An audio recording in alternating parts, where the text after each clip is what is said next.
Өзін алған ауыл оқушылар, ұстаздар, қаламыздың белсенді азаматтары және қонақтар, Мұрат мырза, Сәуле ханым, қош келдіңдер. Бүгінгі тақырыбымызды қабыл алып оқушылармен өздеріңіздің білгендеріңізбен бөлісуге рұқсат беріп отқан, келісіп отқандарыңызға көп рахмет.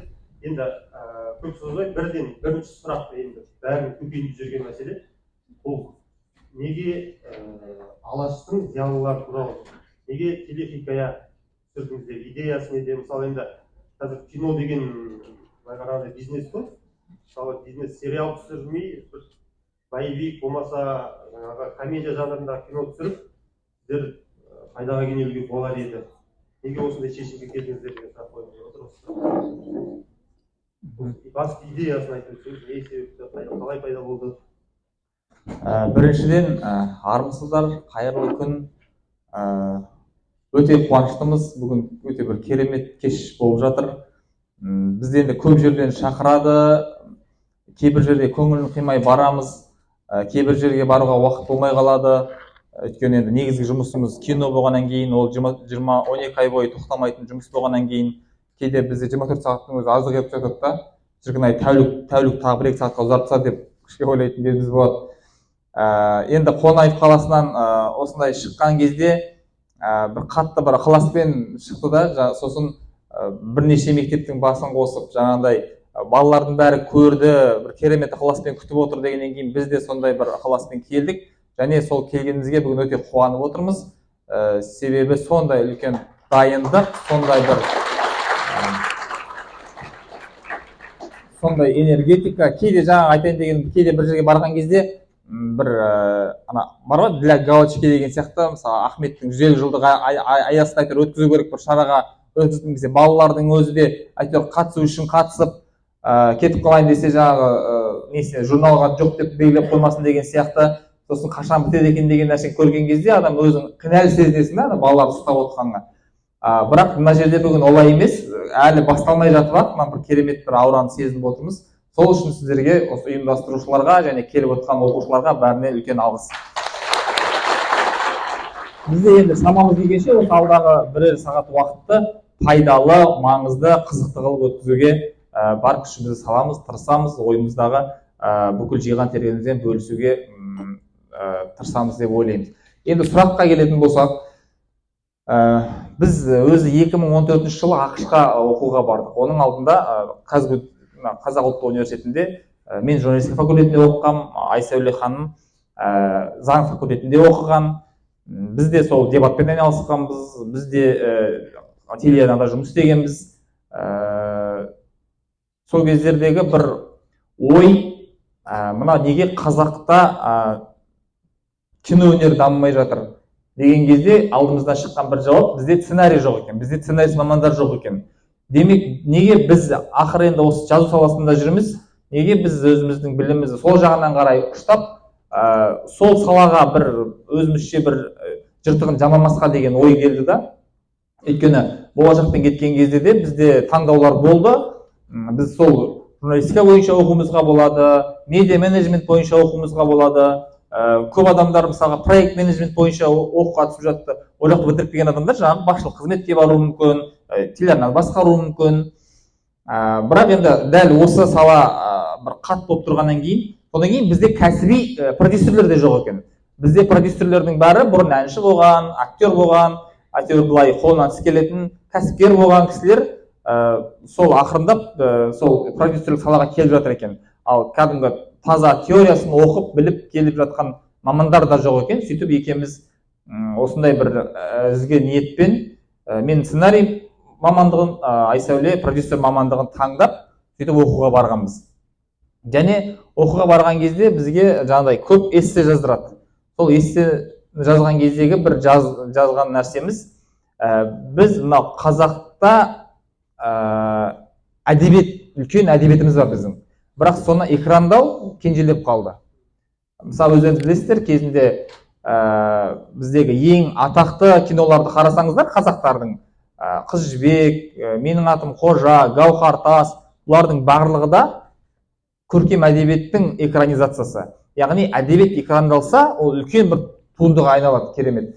ал одан кейін мысалы қанша жылдардан бері бізде сол біздің төл әдебиетіміз экрандалмай қалды. Яғни осыны экрандау біздің бір мақсатымыз деген сияқты өзімізге мақсат қойғанбыз. Міне осындай мақсаттарымыздың жүзеге асқаны болған шығар. Қазақстанға қайтып келгеннен кейін осындай бір мүмкіндіктер ашылды алдымыздан. Алдымен хабар агенттігі, одан кейін Қазақстан телеарнасымен бірігіп Абай жолы, Ахметұлы ұстазы, Міржақып Оян қазақ деген сияқты дүниелерді жасауға біздің бір өзіміздің де ниетіміз болды, және сол арналардың, яғни мемлекеттің өзінің бір тапсырыстары сәйкес келді. Ал бұл өзі алаш тақырыбы өте тың тақырып, халық өзі сусап тұрған еді. Сондықтан осы тақырыптың бастауында біздің болғанымызға біз өте ерекше бақыттымыз деп айтуға болады. Өте керемет шыққан фильм. Енді бұл кісілер туралы енді кітаптан оқығандары бар, оқып мысалы ақпарат енді бір кітап том болып жиналып тұрған жоқ, Абай жолы сияқты, Ахмет туралы.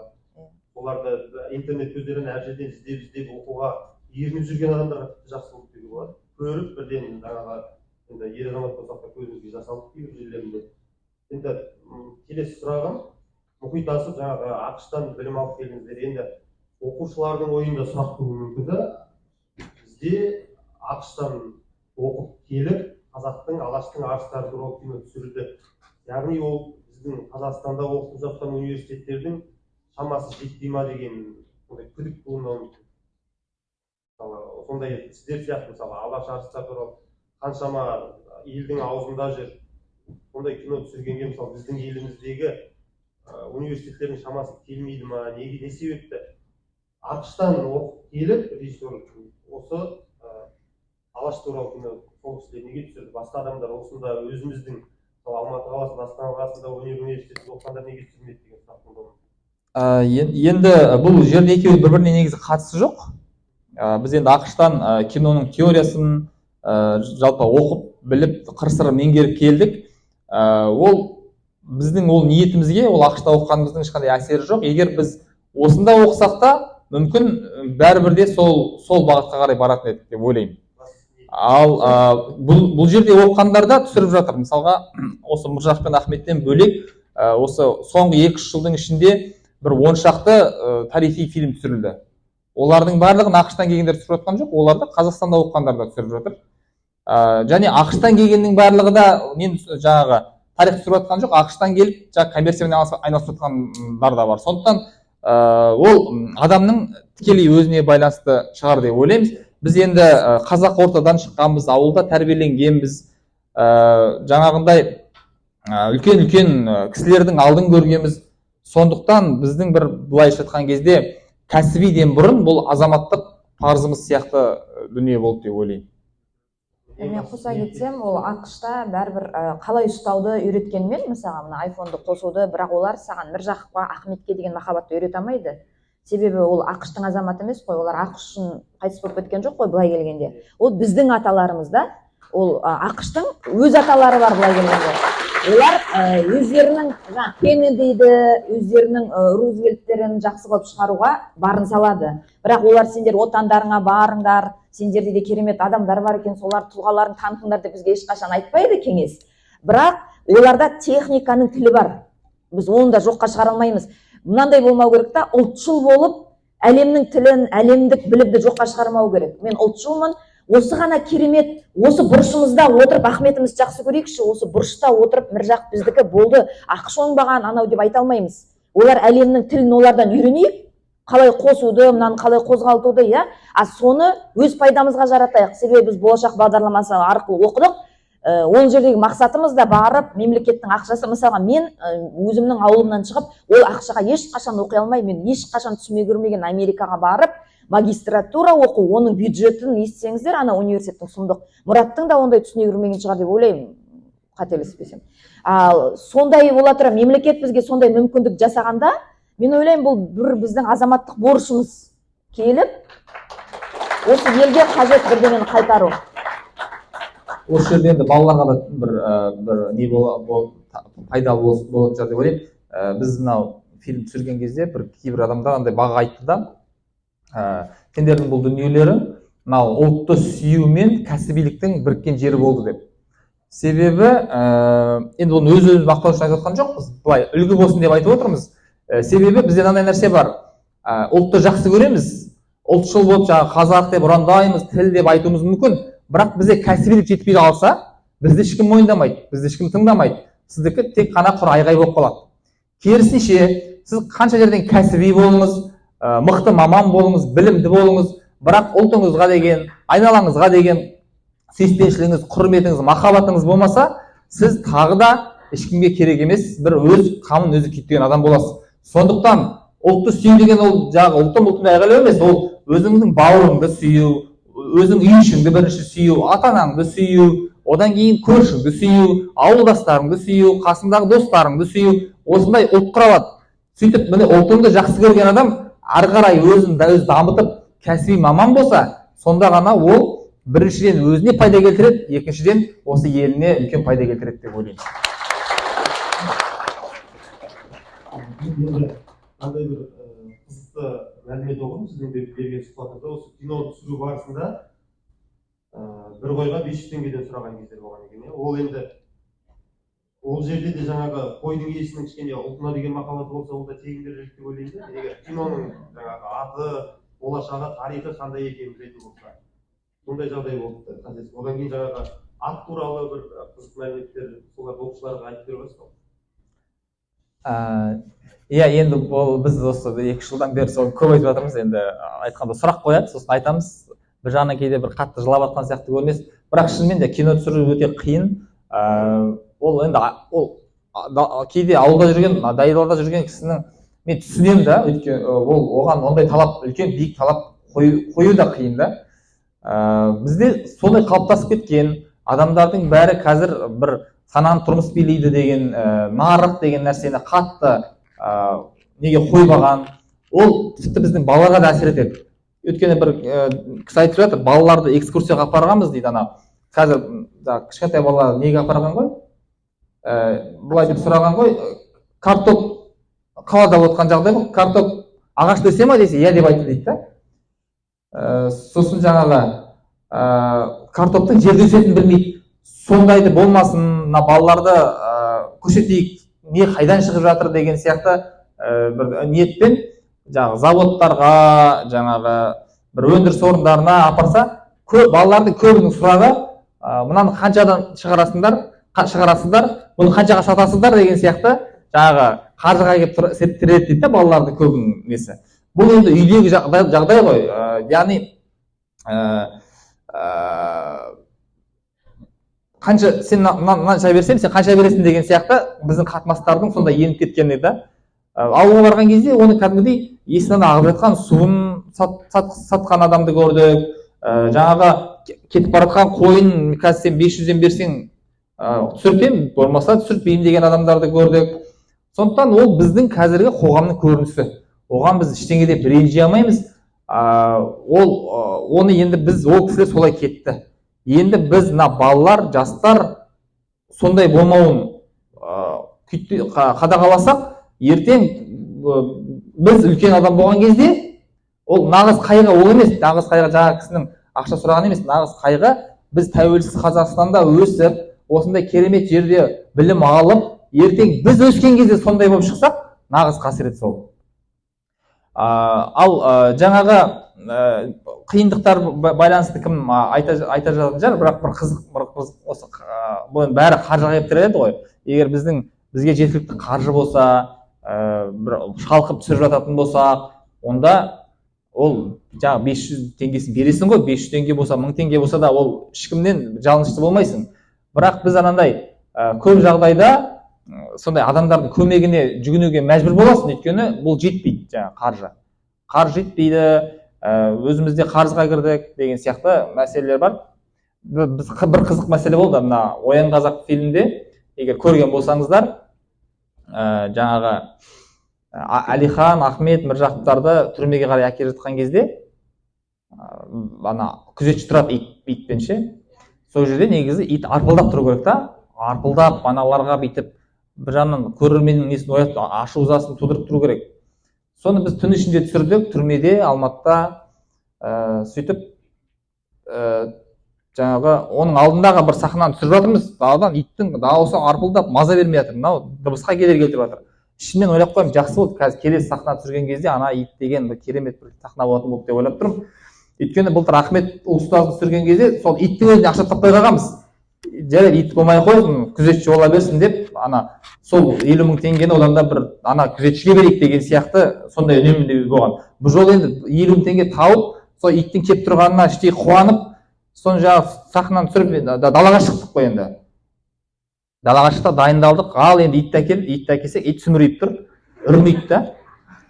Ана былай етіп, мынау жаңа ғана арпылдап тұрды ғой сен. Ол бұл емес дейді, бұл өтіп бара жатқан біреу осыны көріп арпылдаған дейді да. Енді ол қайда, ол жоқ, кетіп қалды, ол таппаймыз. Енді қалай үржеміз? Бұл үрмейді болады. Сөйтсем бір кезде анау реквизитпен айналысатын кісі айтады, кеп, мәке, негізі 50 мың теңгеге осындай ит керек екен дейді. Үрмейтін ит керек екен. Үретін иттер 100 мың теңге екен дейді. Мен сізді мазаламайын деп, осыны сұрамай, сосын үретін деп айтпағаннан кейін осыны әкеле салдым дейді да. Мен ашуланам, енді қалтамнан болса да, қарызға болса да, сол негізі сол керек еді, маған не керек маған үрмейтін ит не керегі бар деймін. Енді амал жоқ, түннің іші түнгі сағат 2 ешқайдан ит табылмаймыз.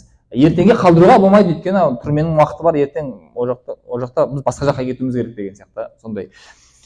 Сосын мен енді жаңа ана оның иелерімен бірге жүреді, ол жаңа 50 мың теңгені итке ғана бермейді, сол иесімен бірге келеді. Иесі болғанда жаңа ит кинологтар ғой, соларды ары қарай айналдырып тұрып, ана итті бүйтіп ұрамыз, таяқтаймыз, аузынан бүйтеміз. Ана мүлде кәдімгі келісіп алған сияқты да, анаған айтқан сияқты, сен мына 50 мың теңге берді, барғанда үрмейсің деп ше.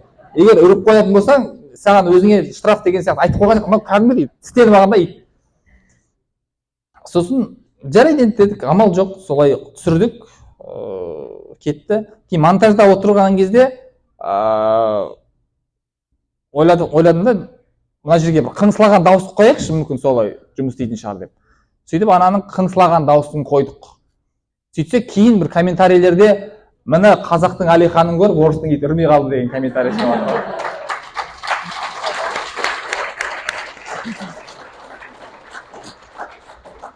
Басқа айтарым қалып болсын. Жылқы. Негізі ол жаңа жетіспеушілікке, жағдайға байланысты айтар көп, бірақ оқушыларға түсінікті болу үшін тарихи кинода қолжетімді дүниелер аз. Мысалға, осы жерге келіп бірдеңе бір түсіре алмаймыз да. Себебі мына жерде заманауи кілем бар, заманауи мындай нәрселер бар. Арнайы тарихи орындар керек, ғимараттар керек, немесе дала керек. Сол үшін біз ауылға қалап кетеміз. Ауылдарға барамыз, ескі ғимараттар іздейміз. Қазақстанда ол өте қиын. Мысалы, Европада, Америкада олар ерекше күтімде болады. 100 жыл болсын, 1000 жыл болсын, іші де сырты да бірдей тұрады. Бізде мысалға биыл Қостанайға бардық. Қостанайда 100 жыл болған ғимараттар тұр, іші заманауи. Оның бәрін барып реставрация жасау, ол өте уақыт, күш жігер керек. Сол себептен де біз ауыл жағалаймыз, мал керек болады, тау керек болады, жер керек болады деген сияқты. Енді жылқыға қатысты Ахметті түсіретін кезде Ахмет Байтұрсыновтар соңғы рет қайтыс болып, сол атқа мініп аттанады ғой арғы әлемге. Соны бұл кісілер сценаристер андай қылып жазғанда басында 100 жылқы деп.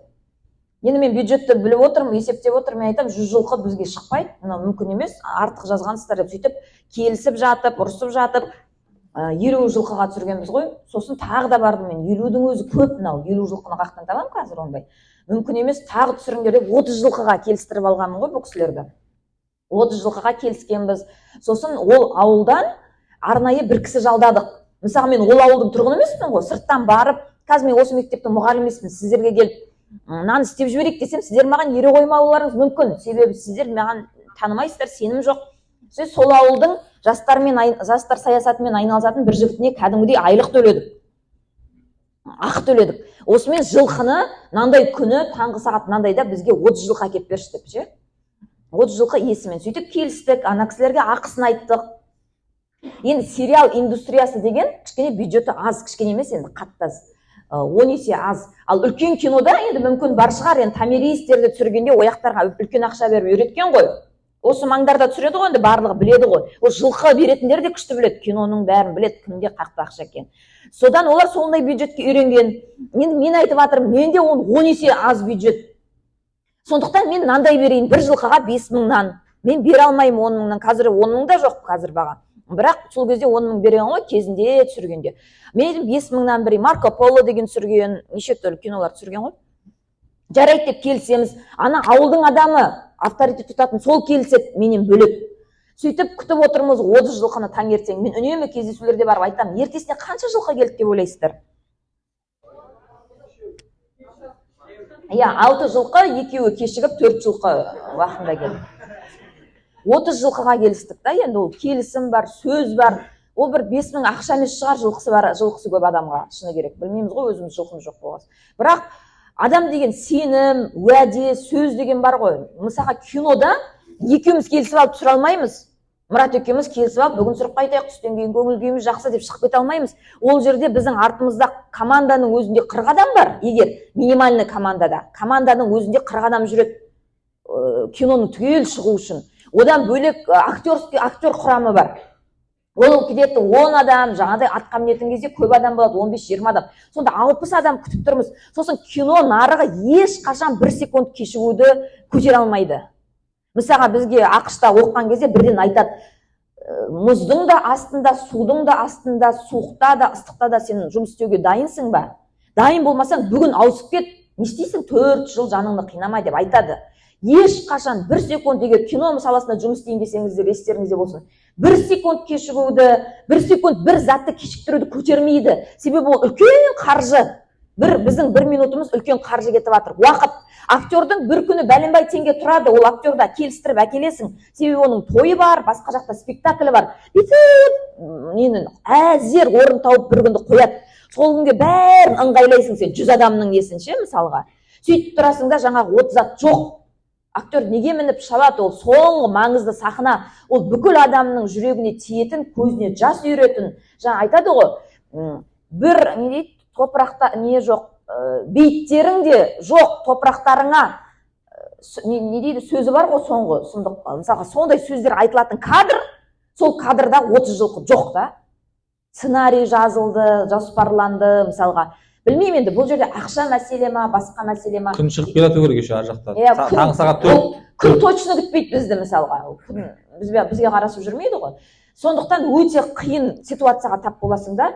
Одан кейін сол кезде тағы бір жағдай болды, бір кісімен келісіп алдық, ол кісі әрең алып келді несін. Енді бұл жерде бір кісіге тығып 10 мың берейін десең, басқа адамдардың бәрі сұрайды ғой ертең. Ол үлкен бюджетіне әсер етеді. Одан бөлек команданың жатыны бар, тамағы бар, ол ауылда біреуге жатқызып алып, түннің ортасында команда бізге қуып жібергені бар, ол үшін көрсетпеген қиындық жоқ. Олар ойлайды да, бізді ақша көреді да, кино деген ақша. Біз сөйтіп көрінеміз. Ол Ахмет түсіріп жатсың ба, дәл қазір милары қабылдамай тұр да. Мүмкін бұл бәрін кінәлауға болмайды ол кісілерде. Мүмкін білмеймін кімнің Ахметті танымай жатқан шығар әлі қоғам. Мүмкін әлі Міржақып, себебі бұл кісілер 50 жыл бойы неде тыйым салынып тұрды ғой. 50 жыл бойы бұл кісілер туралы ақпарат шыққан жоқ. Одан кейін Қазақстан тәуелсіздік алдық дедік та, экономияны көтерейік дедік, басқаны көтерейік дедік, 30 жыл жүрдік. Сонда 80 жыл біз бұл кісілерді естіген жоқпыз, танымаймыз. Ахметті құр масаның авторы деп қана білдік та. Ахметтің біз үшін не істеп жатқанын, қаншаға түрмеге түскенін, бүгін бір кітап шығарады, оны жойып жібереді, түрмеге түседі, шығып Архангелге айдайды, қайтып келеді, семьясын шашыратып жібереді. Соның барлығын ол кісілер білген жоқ мүмкін. Енді осындай кинолардан кейін, осындай ақпараттардан кейін біле бастайды шығар, мен білмеймін. Мен де сенбеймін, Америка бір күнде сондай мейірімді, жаңағы бір-бірін ойлайтын қамқор елге айналды деген сенбеймін. Оларда сондай пропаганда жасалды. Олар киномен, мысалы, pay forward дейді, біреуге төлеп жібер, біреуге көмектесіп жібер деген қатты да, ал ол жақта көмектесу жағы өте қатты. Даже бір адам бүйтіп құсып атсаң да қасыңнан кетпейді ана американецтер ше, ешкімің емес қой ол сенің. Қасыңнан кетпейді, скорый шақырып берейін ба, сіз бүйтіп қалғанша, мен тұра тұрайын. Мен ойламаймын, солар адамзаттан мейірімді болып туылды, біз бір адамзаттың бір несіміз жаман, біз мейірімсіз болып туылды деп ойламаймын. Бірақ бізде әбден қанаушылық, бір-бірімізге айдап салу, түрмеге тоғыту, неше түрлі басымыздан кешіп, біз осындай бір құрама адамдарбыз қазір да. Біз енді өз-өзімізді іздеп, енді бір жаман әдеттерімізді аршып, енді бір жақсы адам болуға талпынып жатқан адамдармыз. Сондықтан да мен де ол адамдарға кешіріммен қарай, қойдың адамы да басында ол кісі келіскен, енді көп қойы бар, просто ол кішкене күтіп қалғанына не қылды да енді 100 адам жиналып былай жүрем дегенше де уақыт қой. Соған ары қарай әр қойына 500 теңге деген сияқты енді сондай болды. Сөйтіп ол неде ол да Ахметте ме еді? Иә, ол да Ахметте. Сөйтіп қой айдалынбай қалды. Жаңағы Ахметтің бір керемет сахна. Оның барлығы адамның көрерменнің көңіл күйіне әсер ететін сахналарда. Сондай болып қалған кездер болды. Одан бөлек те көп тіпті мемлекеттік мекемелер болды. Енді жай ауылдың адамдарын саған айта бере алмаймын мен. Барлығының тұрмысын нарық билеп тұр ғой. Білмеймін енді. Өйтіп айта беруге де қорқасың, ертең өзің де сондай болып кетіп, біреу бетіңе басама деп. Мысалға, мемлекеттік мекемелер болды. Бір залын 500 мың деп. 4 миллион дегендер болды. Ахметтің 50 жылдығын түсіретін кезде мысалға.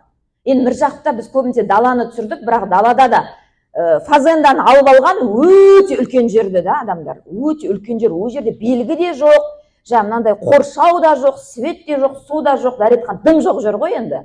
Сол құр жердің өзін түспейді. 400 мыңға жалынып, 3 күн жалынып, ізінен барып, мал айдайтын кісілердің. А малын алсаң қосымша бөлек.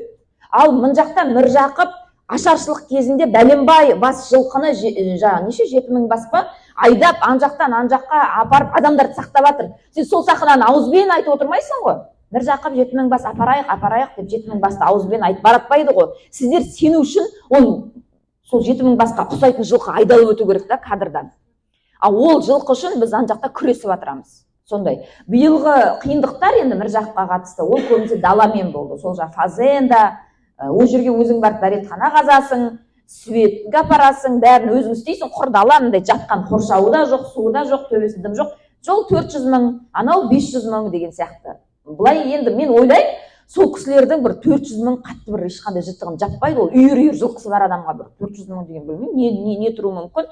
Бірақ адам тұрмыс билегенде, саудаға келгенде сондай болады. Сондықтан енді мен бәрінен саудадан бас тарту керек деп айта алмаймын. Ол өмірдің заңы, оны да үйрену керек, білу керек. Бірақ немен саудаласып жатсың? Өз жерде мән не, тақырып не, соны да біле беру керек та. Және де келісімді ешқашан бұзбау керек. 3 теңгеге келісіп қойдың, ертең ол 300 мың болып кетсе де зат, ол келісім бұзылмау керек. Себебі сен сол келісімді бұзбаған үшін саған бір үлкен бәрібір бірдеңе сыйлық келеді деп ойлаймын мен, білмеймін. Менің сенімім солай. Сіздің айтқандарыңызды оқушыларда ой дейді деп ойлаймын. Ең біріншіден сіздердің уәдеде тұру керек, уәдеге берік болу керек. Одан кейін осы ұлт үшін, алаш үшін қызмет еткен адамдарға біз енді бір жарты сағат, 1 сағатымызды арнап, сондай қолымыздағы малымызды арнаса, онда тұрған түкте жоқ. Өйткені ол кісілер бізді жаны құрбан етіп кетті ғой. Енді жаңағы жылқы ит мәселесі түсінікті болды. Ендігі кезек актерларға келсек. Актер таңдағанда мысалы енді ойдан шығарған кейіпкер емес, фантастикалық кейіпкер емес, барлық алаштың зиялылары, олардың түрі келу керек, жүріс-тұрысы, мінезі, бет әлпеті, бойына дейін ұқсас болу керек. Сол кезде қатты қиын болды деп ойлаймын. Қалай таңдадыңыз? Кастинг жарияладыңыз ба, жоқ әлде театрларды аралап, мынау болады, мынау болмайды деген сияқты болды ма? Жоқ, енді қазір мына телефон бар, видео, фото бар, сондықтан кастинг былай механикалық жұмысы жеңілдеген. Бізде жаңағы база бар, сол базамен қараймыз, жаңағы түрлеріне қараймыз, былай кескін кейіптеріне қараймыз, өзімізде танимыз ғой актерларды былай шамамен. Одан кейін мынау Инстаграмда неде кастинг жарияланады, сол кезде адамдар өздерінің суреттерін жібереді, видеоларын жібереді. Сол бірінші кастинг ол фотомен болады да, одан кейін барып былай келбеті келетін адамдарға біз видео сұратамыз. Олар өздері видеоларын түсіріп жібереді, жаңағыдай үзінділерін ойнап деген сияқты. Содан өткендерді сосын біз өзіміздің офисқа шақырамыз. Сол жерде кәдімгідей тапсырма береміз, ойнатамыз, бір қиын сахналарды, күлкілі сахнаны, жылататын сахналарды ойнатып көреміз. Ол енді актерлік шеберліктен мәселе жоқ. Актерлік шеберлік ол жалпы былай актерліктен хабар бар адам алып шығады негізі. Бірақ оның жасының келуі, түр әлпетінің келуі, оның бәрі бір неге үйлесе беру өте қиын. Сол жағынан қиын болады. Ешқашан сіздің ойыңызда 100% келмейді. 100% мына болды деген нәрсе келмейді. Ол бітер біткенше, экранға шыққанша сіздің ойыңызда күмән жүреді. Осы қалай болды екен, ертең қалай қабылдады екен деп. Мен өзім енді бір түсінгенім, жалпы сценарий жақсы болса, одан кейін диалогтар дұрыс болса, айтып жатқан сөздері, содан кейін сол ситуация дұрыс құрылса, одан кейін ана мизансцена деген бар. Мизансцена деген кадрдағы актерлардың қозғалысы. Қалай кірді, қалай жүрді, қалай отырды, қалай тұрды, сол нәрселер дұрыс болса, ол актерлық ойынның былайша айтқанда 50%-ын қамтамасыз етіп береді. Сондықтан жаман сценарийді, жаман диалогты, жаман мизансценаны қанша ұлы актер болса да сақтай алмауы мүмкін. Керісінше жаңа нәрселер жақсы болса, орташа актердің өзі белгілі дәрежеде сізге бір образ жасап бере алуы мүмкін. Сондықтан бұл кино деген қашанда біз айтамыз, бұл қашанда комплексті, күрделі, ұжымдық өнер. Ол сол мысалы бір актер егер жақсы ойнап жатса, оның артында грим, костюм, жаңағы сценарий, режиссура, оператордан бастап бәрінің де еңбегі жатыр. Ал актер егер нашар болып шықса, жаңағының бәрінің еңбегін жоққа шығарады. Сондықтан бұл барлығы да сол ұжымдық еңбектің, ұжымдық менің тер төгудің нәтижесі деп ойлаймын. Алаштың бес арысы екеуіне телехикая түсірілді. Басқа арыстарымыз бар алдағы уақытта. Негізі қазір көп адамдар Алиханды сұрап жатыр бізден. Бірақ Алиханның бұлардан кішкене айырмашылығы, Алихан Думада депутат болған, Петерборда, Мәскеуде жүрген, Самарада тұрған, оның ауқым масштабы ол саяси тұлға болғаннан кейін көбірек. Ол біздің қазіргі жаңағы ауылға барып, жаңағы біреудің қойын сұрап алып, біреудің жерін бір ауылда қираған бір ғимаратты қалпына келтіріп жасайтындай емес. Сондықтан оған тіпті де көбірек қаражат керек, көбірек мүмкіндік керек, көбірек уақыт керек. Әзірге ондай бізде болып тұрған жоқ. Сондықтан біз оны кішкене тартыншақтап тұрмыз Алиханға. Тіпті ел арасынан біз қаржы жинап берейік деген азаматтар да бар. Ол енді уақыт көрсетеді, бірақ осы жаңағы трилогия болып аяқталса жақсы болар еді деген сияқты елдің тілегін де түсініп тұрмыз. Оның да бір жауапкершілік ретінде өзімізде сезініп тұрмыз да. Бұл бір мәселе. Жүсіпбекке байланысты, бес арыс деп атамыз ғой, Жүсіпбекке байланысты да бір ойымыз болған. Жүсіпбек жаңағы 21-22 жылы аштық болады. Әсіресе Торғай, Ырғыз, Орал өңірінде өте қатты аштық болады. Ауру жайлайды. Оның алдында 16 жылдың жаңағы зобалаңы бар, сол бәрі қосылып кетеді, жұт болады, адамдар қырылады. Анау кинода өздеріңіз көрдіңіздер ғой, жаңағы ыстиып өліп жатыр, сартына тышқанның етін жеп жатыр, былтыр өлген малдың өлексесін жеп, одан ары ауырып жатыр деген сияқты. Сол кезде мынау семейде мал жинаған кезде Жүсіпбектің рөлі өте жоғары. Жүсіпбек сол малды Міржақыптар жинасқан, мақала жазған Міржақып үкіметтің назарына деп назар аудартқан Міржақып.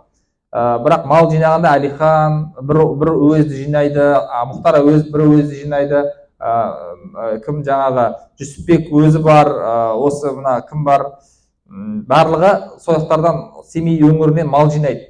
Енді ол жақта да жетісіп отқан халық жоқ, бірақ жаңағы тұрмыстың сананы әлі билемей тұрған кезі ғой, адам өзінің аузынан жырып беріп, мына жақтағы Орал, жаңағы Ырғыз, Торғайдағы өлейіндеп жатқан адамдарға жібереді. Сонда 7000 бас мал жиналған екен.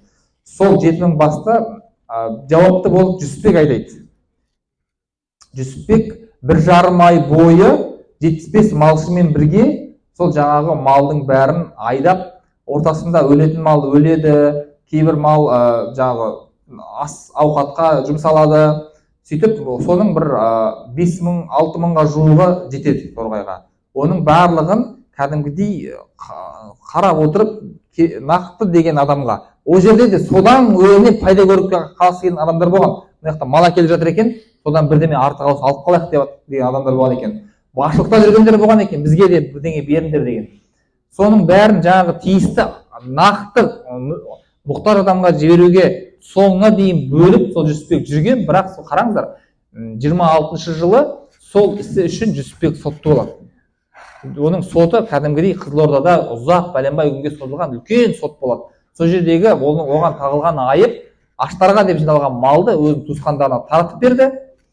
Және аштарға көмек жәрдем деген желеумен үкіметке қарсы ұйым құрды деген сондай айыппен осы Ахмет Сапа Юсупов бар, кинода көрген өздеріңіз, Жүсіпбек бар, солардың үстінен үлкен іс қозғалып, кәдімгі сот болып, сол кезде жаңағы Жүсіпбектің әйгілі сөзі бар.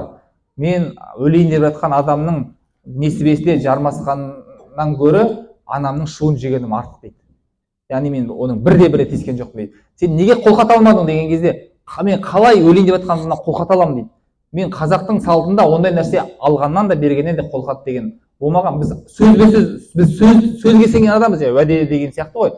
Біз сөзге сенген халықпыз дейді. Бізден сөзден артық нәрсе жоқ дейді. Сөзден артық келісім жоқ. Сондықтан біз ол жерде сөзбен ақ бәрін шештік дейді. Сөйтіп соңында сол жаласы созылып аяғында 31-ші жылы осы алаш арыстарының алғашқыларының бірі болып Жүсіпбек атылып кетті. Бұл істі де бір киноға айналдырсақ деген мен өзімнің бір болашақтағы бір жоспарларымыз бар.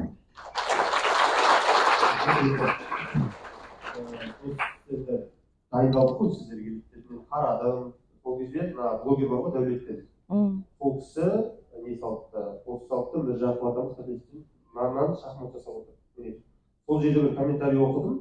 Қарап шықтым, сол кезде 2020 жылы түсірілген шахматист туралы бір кинода сол сценарий бар. Соны ұрлап алған, өздері қайтеді деген сияқты әңгіме кетті. Енді жалпы оқушыларға түсіп сол киноны түсіргенде сіздер қазақ әдебиеті кітабынан оқушылар түсірген жоқ, түрлі адамдарға сұхбаттастыңыздар. Сол кездегі жаңағы дәл шахмат туралы кадрды айтып өтсеңіз, соның ішінде қалай болды? Иә, ол қай фильм екенін білмеймін. 2020 жылы ондай ұрлыққа мұқтаж емеспін. Құдайға шүкір өзіміздің тарихта да жетеді детальдар. Бұл негізі тағы бір жазушының шығармасында бар екен.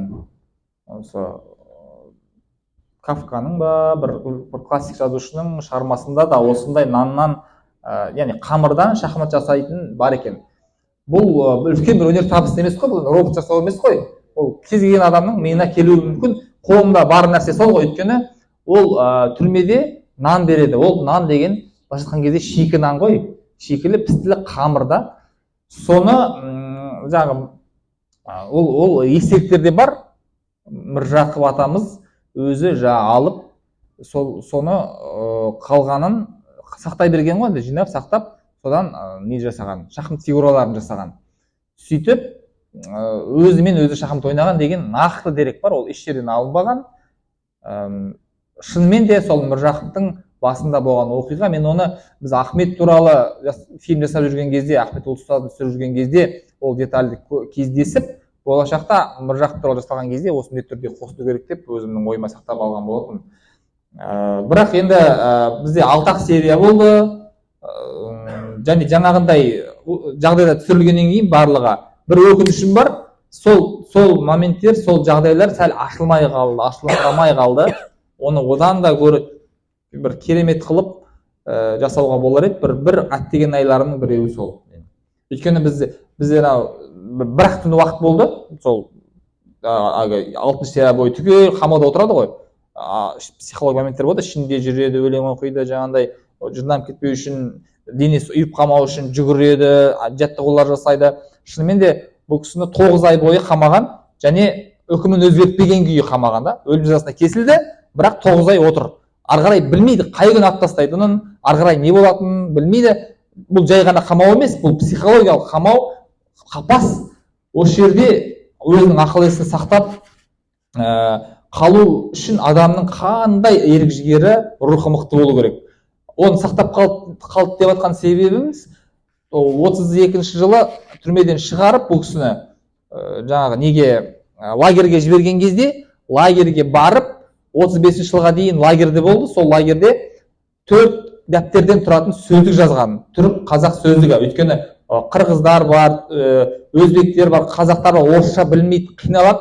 Соларға көмектесу үшін түрік қазақ сөздігін жасаған Міржақып. Сол жерде фельдшер болған, адам емдеген, жан-жағының бәріне көмектескен өте құрметті адам болған.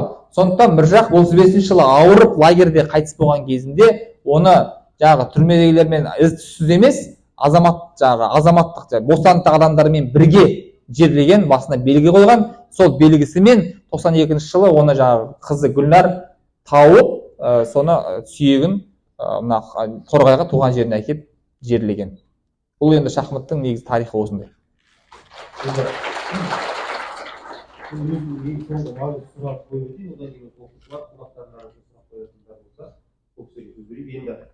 Міржақып оян қазақ деді. Елімізде қазір осы дәл Қазақстанда Міржақыпты танитын бір ең мықты танитын он адам болса, екеуі сіз боласыздар еді. Өйткені осы киноны түсіруге көп іздендіңіздер ғой. Жалпы Міржақып армандаған, Міржақып аңсаған қазақты оятқысы келген күн келді ма бізге? Ойлайсыздар? Оянды ма қазақ жалпы? Міржақыптың ойында қалай? Мен айта берейін бе? Айт, сосын қосайын. Әрине, ол кездегі мына біз айтамыз ұлт алаш қозғалысы деп айтамыз ғой. Алаш қозғалысы, оның басында тұрған Ахмет Әлихан Міржақып және көптеген қазақ зиялылары, олардың сол кездегі негізгі армандары мыналар деп ойлаймын. Енді көп қой, бұл жердің тұтастығы. Әсіресе Әлиханның тақырыбы жердің тұтастығы болған. Әлихан көптеген экспедицияларға шығып, оның патша құлағаннан бұрын да патша үкіметінің отарында тұрған кездің өзінде біздің қазақтың территориясы қайсысы болған деген нәрсені жаңағы кәдімгідей былайша айтқан кезде негіздік берген адам да. Және бұлардың патшаға қарсы жазған петицияларында болсын, кейін совет өкіметі орнағаннан кейінге болсын, бәрінің армандары жер болған. Қазір біздің жеріміз тұтас па? Тұтас. Шекарамыз бар ма? Бар. Кімнің жаңағы Міржақыптың оян қазағындағы негізгі тақырыбы білім, халықтың оянуы, ғылым, жаңағы телескоп, пойыз, не деп айтады ғой, жаңағы көп ғылыми сол кездегі жаңалықтардың бәрін кітабында айтады да, маңайдағы жұрттың бәрі оянды, біз оянбай жатырмыз дейді. Бізде қазір енді біз қаншалықты білімді болғанымызды білмейміз, бірақ мүмкіндік бізде бар. Бізде қазір бүкіл қазақ халқы былай жатқан кезде оқумен қамтылған. Яғни олардың армандаған былай жағдайы қазір осы бар. Одан кейін олардың айтқан тіл мен дін мәселесі. Мысалға кімнің айтады? Ахмет айтады, сөзі жоғалған ұлттың өзі жоғалады дейді. Яғни біз тілімізді ұмытып қалған күні біздің түрімізден де, атымыздағы қазақша атымыздан да түк пайда жоқ. Біздің қазақтығымыз ауыз сөйлеп тұрған тілімізде. Оны сақтап, яғни біз қазақша сөйлеп жүрсек, қазақ өлмейді. Енді Құдайға шүкір, қазір ол да мемлекеттік тіл есебінде ол да тұр. Енді осыны ары қарай өзі шын мәнде сақтау, дамыту, ол енді біздің қолымызда. Егер біз соған бір әрекет етпейтін болсақ, біз солардың арманына қиянат жасаған боламыз. Мен қоса кетсем, мен ойлаймын, біз жаңағыдай мемлекеттік деңгейде олар армандаған дүние деңгейінде ояндық, бірақ қазір бізге жеке адамдарға ояну керек. Бізге қазір сонша мүмкіндік жасатты да, тіптен мынандайға дейін келдік қой біз. Оқы, сенің оққаныңа ақша төлейді, былай келгенде. Олар оқып бір кітап жазған үшін сотталды ғой. Кәдімгі сотталды, тығылып, жазып, гонорар деген жоқ, айлық деген жоқ, қайдағы айлық, ол бір кішкене талон береді, қатқаннан бірдеңе алады оған, су Ахметтерде, мысалға Міржақыптарда. Бірақ сонда жүріп, бүгін ертең сотталатын білсе де мынаны жазып кетейін, мыналарға көмектесіп кетейін, қай жерде жүрсе де бір пайдам тисін деп ойлаған ғой Міржақып атамыз. Қарасаңыздар, түрмеде отыр, лагерде отыр, қай күні өлетіні белгісіз, өзі ауырып жүр ол лагерде. Сонда басқа әртүрлі ұлттар бар ғой лагерде, башқұрттар, өзбектер, әртүрлі ұлттар тұр ғой, солар орыстардың айтқанын түсінбейді ғой. Өзі сауатты, бұл кісі орысша да бәленбай сауатты болып тұр ғой, башқұрттың да тілін өзі. Сөйтіп, орысшадан түрікше, орысша сөздік жазғанда, өлетіні біле тұр, бір тиын оған ақша бермейді, керісінше оны ұстап алып бірдеңе қылу мүмкін. Сонда өліп баратсам да түрмелестеріме, түрмеде лагердегі адамдарыма пайдам тисін деп тұр ғой. Одан бөлек оян қазақ білім, ол бүкіл ауыл балдары білген жоқ қой, космос не деген сөздерді. Ол ояну деген ол жерде аттану, қырып жою емес, ояну деген білім тұрғысынан. Білім алуымыз керек. Тіптен қазақ газетінде жазады ғой, Америкада мынандай жаңалық ашылып жатыр деп жазады да. Интернет жоқ. Сонда біліп отыр ғой, білімдерінің арқасында. Соны ауыл балдарына жетсін. Татардың өзінде 30 газет бар екен, Америкада мынша газет бар екен. Бізде бір газет те жоқ. Сондықтан қазақ байларынан дүние жинап, қазақ газетін ашайық дейді. Кейін ол газет, даже бизнес тұрғысынан да өте керемет ұйымдастырылған. Кейін ол газет өз-өзін ақтаған ғой. Жарнама алған, жарнаманың есебінен өз-өзін. Сонда бұл кісілерде бизнес менеджмент деп болған. Біздің бір сорлы жеріміз, біз өзіміздің осындай ұлы деңгейлі адамдарымыздың өмір тәжірибесін зерттеп, ғылыми негізге айналдыра алмағанбыз. Мысалға мен жақында бір кітап оқып жүрмін, ерік жігер туралы. Баумайстер мен Тирнидің америкалық жазушылар. Сонда ерік жігер туралы ананы мысал етеді, мынаны мысал етеді да, біз сонда Міржақыптың өмірі тұр, Ахметтің өмірі тұр, Әлиханның, сондай кісілердің ерік жігерін пайдаланып, солардың мысалында ғылым негізге айналдырып тастасақ болатын еді ғой. Ерік жігер тақырыбын, бізде маркетингім жоқ, сол кісілерді сату, сол кісілердің идеясын жеткізу жағынан біз кішкене ақсап жатырмыз. Ол кино болмау керек, ол үйлерде де айтылу керек деп ойлаймын. Үйде бос әңгімелер емес, ол үйде ата-анасымен сондай болған, ол қалай үлгі болатындай ерік жігер ғой. Сен 1 жыл түрмеде 9 ай ұстау, бір камералық беретін тамақтардың сыйқы анандай. Сонда Мағжанның өлеңін ұмытпай, есеп шығарып, шахмат ойнап, не деген ерік жігері күшті адам болған, не деген сынбайтын адам болған, оны ешқандай кеңес үкіметің сындыра алмаған ол кісіні. Енді біз соны ұрпағымыз ғой. Бүгін 4 алсаң өліп қалып, суицид жасап, бірдеңе мамасы ұрса, диваннан секіріп, білмеймін, сөйтіп жатыр да балдар. Біз кімнің ұрпағымыз? Біз сондай кісілердің ұрпағымыз, бірақ сондай кісілердің жасаған несін осындай таңғалу деңгейінде, ғылыми деңгейде ары қарай біз насихаттамағандықтан, біз кім көрінгенді не тұтып жүрміз да қазір. Джек Ма керемет екен, Илон Маск ойбай неге ұшырып жатыр, Илон Маск болсақ па деп бір күні ойланамыз. Стив Джобс қандай керемет деп өмір бақи біреуге таңғалумен өміріміз өтіп жатыр да қазір. Адам бірінші өзі толыққанды адам болу керек. Абай айтқан, толық адам болу үшін өзі іштей толысып, өзінің болмысына, өзінің жан-жағына, өзінің ұлтына махаббаты, сенімі болу керек. Біз де керемет ұлтпыз. Мен ешқандай американецтен, ешқандай мысалға Ұлыбританияның азаматынан, болмаса білмеймін, жапондықтарды қазір мақтау ерекше не алып жатыр, керемет екен, жапондықтар бірдеңе, аналар бірдеңе. Біз бір ненің соры ұқсап айтамыз ғой көп нәрсені таңғалғанда. Ал өзімізге өзіміз таңғалатын сәттерді жіберіп алып жатырмыз. Сондықтан мен ойлаймын, дәл қазір бізге сол кісілердің жасаған жасау керек емес. Бір Алланың бізге несі түсіп, біздің алдымызда ата-бабаларымыз біз үшін өмірін қиып жасап кеткен, бізге іштей ояну керек. Сен солар жасап кеткен, солар күрескен қазақ тілінде сөйлеуге ұялсаң дүкенге барғанда, онда әрине бізге ояну керек. Сол тұрғысынан ғана. Ал басқа тұрғысынан керек емес. Мысалға ерте тұрып жаңағы тіптен ол кісілер не болған ғой, даттабы жұмыс істейінші әйтеуір деп Ахмет атамыздың жаңағы өзі жұмыс істеген бір дәрігердің көмекшісі болып жерді полын жуғанына дейін бар ғой, кинода да бар, ол біз көрсеттік. Морозов деді, бір дәрігердің полын жуғанына дейін. Сіздерге сондай бір пол жуып, осы келіп мектепке көмектесіп жіберейінші деп, мынаның бір қоқысын жинау керек емес, оның бәріне мамандар бар. Және мемлекет ол мамандардың бәріне қаржы төлейді. Сен сабақ оқысаңыздар, мысалға, жақсы жерде оқысын деп мемлекет солай жасақ қойған, мынандай кілемдерге қаржы бөліп, бірдеңе сізді қарауылдап тұратын қарауыл қамтамасыз етіліп қойған, әр сабаққа мұғалім қамтамасыз етіп, жарықтың түсуін не қылатын бөлмелер жасалып қойған. Сіздерге бір өз-өзіңізден ерте тұрып, мына мектеп тазалап тастайын деп, ол керек емес та, артық бір жұмыс жасау ше. Сізге дәл қазір өзіңіз толық адам болып қалыптасу, сіз ешкімнен, ешқандай ұлттың адамынан кем емессіз, мұғаліміңіз болсын, оқушыңыз болсын. Сіз де осы мектепте отырып, ол адамдар тәрбиелей аласыздар. Сол негізі Ахмет, Міржақып гений деңгейіндегі адамдар, ол профессор, ол Америкада туса, олар бұл кезде Ганди сияқты, не сияқты гений деңгейіне, әлемдік. Себебі түркі әлемінде жоқ әліпби ойлап табу. соны 8 сынып нелік біліммен жасаған ғой Ахмет. Ол біз сияқты білмеймін 12 жыл оқыса не жасап бітірер еді.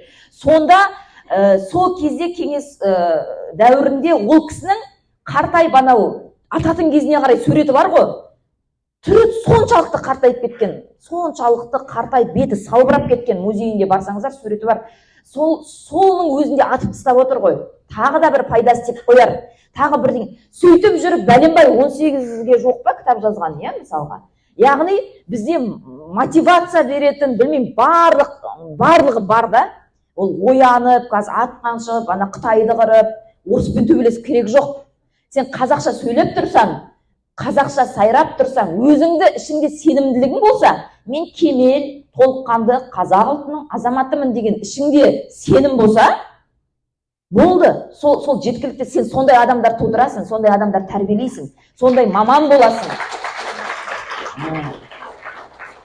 Бірақ дәл қазір біз осы отырған әрбіріміздің мойнымызда осы кісілер қорғап қалған қазақ тілін аман алып қалу, ары қарай жеткізу, өлтірмеу. Себебі күніне бәленбай тіл өліп жатыр, білесіздер, ә? Әлем бойынша күніне бәленбай тіл өледі. Ол тіл қазақ тілінен кемдігі үшін өліп жатқан жоқ қой. Ешқандай тіл бір-бірінен кем емес. Барлық тіл бай, барлық тіл керемет, барлық тілдің өз артықшылығы бар. Бірақ тіл неге өледі? Қолданыстан қалған себепті. Сондықтан сіздерге ананың сүтімен келген бір тілмен қолданыс енгізу, сөйлеу және сол ұлттың өкілі бөлшегі болғанға мақтан тұту, өзіңді толыққанды адам сезіну, кем сезінбеу, сол ғана да біздің оянуымыз, сол ғана. Басқа нәрсе бізге керек емес деп ойлаймын дәл қазір.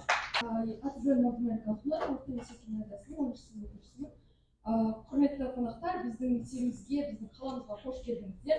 Осы екі сериалды көрдім, білдім, сезіндім. Өте керемет туынды үшін алғысым шексіз. Ал енді сұраққа келетін болсақ, жалпы осы туындылар өз ойыңыздағыдай шықты ма? Яғни кейбір режиссерлерде ожидание и реальность болып қалады. Әттеген-ай деген жерлері болды ма? Иә, ол міндетті түрде болады. Әттеген-ай деген нәрсе. Ол жерде әртүрлі себептермен. Біріншіден, қаржы көбірек болса, мына жерін былай жасар едім деген. Оның бәрін санамалмай қойын, енді қай жер қазір ойымда да жоқ. Одан кейін уақыт көбірек болса деген нәрсе. Бізде ең қатты қинайтын нәрсе, айта кетейін, уақыт деген нәрсе. Себебі, жаңа айтылды ғой, бір күнде, мысалы, сіз жүздеген адамның графигін келтіресіз ғой, иә? Сол күнге қойылған бір не болады, жоспар болады. Міне біз бүгін 7-8 сахна деп айтамыз біз, сценаны түсіруіміз керек. Өйткені сөйтіп үлгеріп жаңағы бір 40 күннің ішінде мысалы түсірмесеңіз, әрбір күн қосымша мысалға 2 миллион шамамен 1,5-2 миллион көлемінде ақша кете береді әр күн үшін. Өйткені ол жерде техника жалдайсың, актерлар бар, локация бар, жаңағы жатын орның, тамағың деген сияқты, жоқ дегенде 1,5-2 миллион теңге кете береді. Сондықтан сіз оның уақытын созған сайын бюджет үлкейе береді. Және жай үлкеймейді, кәдімгі үлкен жылдамдықпен үлкейеді. Сол үшін әр күні жоспардың орындалуы өте маңызды. Ал енді сіз сол бір күннің ішінде мысалға айтайық бір балалармен бір сахнаны түсіресіз. Ол балалардың қырсығып сөйлемей қоятын балалар болады, камераны көрген кезде қатып қалатын балалар болады. Содан кейін Ахметтің келіп Әлихан кімнің Міржақтың өлгенін ескертетін сахнаны түсіруіңіз керек болады. Содан кейін бірден ала көздің қораны жарып шығатын сахнасын түсіруіңіз керек болады. Яғни әрқайсысы бір рисктер, сол кезде әрқайсысында бірдеңе жоғалтасыз. Жарайды, мынаны үлгермей жатырмын, мына жерін былай істей салайық, мына жерін түсірмей қойып. Сөйтіп сіздің о бастағы 100 аттан 6 ат келді деген сияқты, о бастағы ойлаған нәрсеңіз уақыттың тарлығы себебінен сөйтіп жойылады, ең соңында көрерменге жалпы әйтеуір бір бірақ тырысамыз, бірақ күрес. Мына біздің продюсердің мүдделес болғанымыздың бір жақсы жері, әдетте киноларда продюсер мен режиссер бір мәмілеге келу қиын. Өйткені продюсердің мүддесі қаржыны үнемдеп жеткізу, режиссердікі өзінің ойындағысын шығару. Біздің жағдайда продюсер де сол режиссердің ойындағысы шығуына бар күшін жұмсап, бар несін сарп етеді. Кейде біз ойлаймыз, мейлі ақша бітсе бітсінші бірдеңесі болар, қарыз болса болады бірдеңесі болар деп, сол күреспен жүріп әйтеуір шығаруға тырысамыз. Одан кейінгі сол қаржыға байланысты, уақытқа байланысты, содан кейін енді мүмкін өзіміздің шамамызға байланысты шығар кейбір нәрселер, сөйтіп жаңағыдай ойындағы 100% шықпайды ол. Армысыздар, мен Қонаев қаласындағы Қонаев орта мектебінің жас маманы, қазақ тілі мұғалімі боламын. Сол сіздердің осы ұлт көсемі Ахмет Байтұрсынұлы мен Нұржат Дулатұлының осы қазақ үшін еңбек сіңіргенін осы ел сахнасына, елдің көз алдына әкеліп, соны көрсеткендеріңіз үшін алғысымды білдіремін. Және де осы Ахмет Байтұрсынұлы деген, мен мысалы өзім қазақ тілі маманы ретінде Ахмет Байтұрсынұлы қазақ үшін қалай еңбек сіңгенін, қалай тер төккенін былай білемін. Соны сіздер ел алдына көрсетіп, елге шығарып, яғни Ахметтің қандай болғанын, Нұржаттың қандай болғанын көрсеткендеріңіз үшін алғысым шексіз. Айтады ғой, елім деген ерлерім болмаса, ерім деген ерлерім қайдан шығады дейді. Соның көрінісі сіздерді түсінемін, және шағын арнауын түсінемін.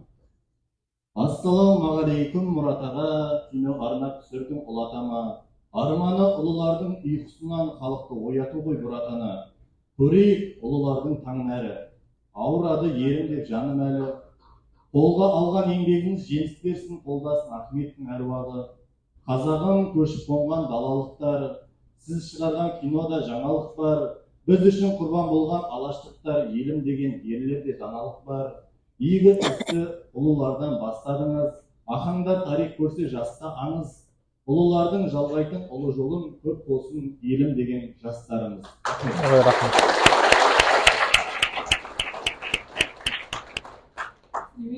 Менің есімім Зілева Жанар. Мен 9-шы А сынып оқушысы, 4-ші орта мектепте келіп отырмын. Қазіргі кезде бізде қазақ кино индустриясы өте дамып жатыр, бірақ алайда бұл шетелге қатты дамымайды, шетелге шығармайды. Біз осы қазіргі түсіріліп жатқан Оян қазақ немесе Ахмет Ұлыстаз деген киноларымызды, сериалдарымызды қалай Голливуд дәрежесіне жеткізе аламыз?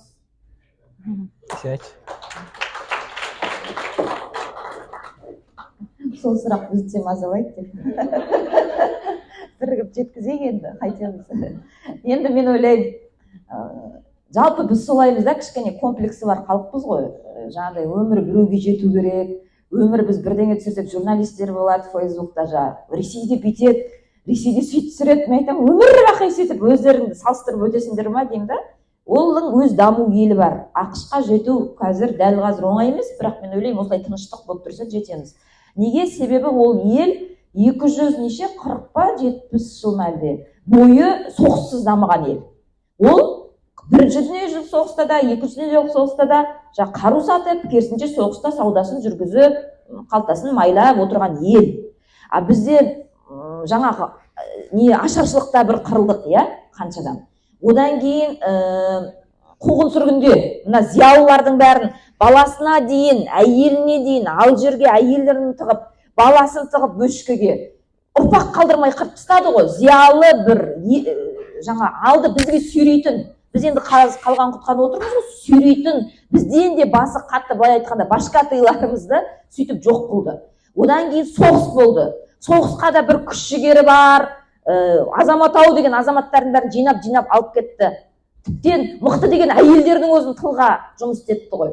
Содан қалған құтқанымыз әйтеуір әупірімдеп өйстіп 86-та бір қырылдық, сөйтіп жүріп бүйтіп осы жетіп отырмыз ғой қазір. Сөйтіп сол кішкентайдан жиналып бүйтіп 18-19 миллион болып отырмыз әйтеуір шүкір, сөйтіп келе жатырмыз. Енді әрине бізге ояққа жетуге мүмкіндік болады, бірақ дәл қазір мен тіптен кейде сұхбат бергенде айтамын, мен Голливудпен салыстырып, Голливудты айтпаймын.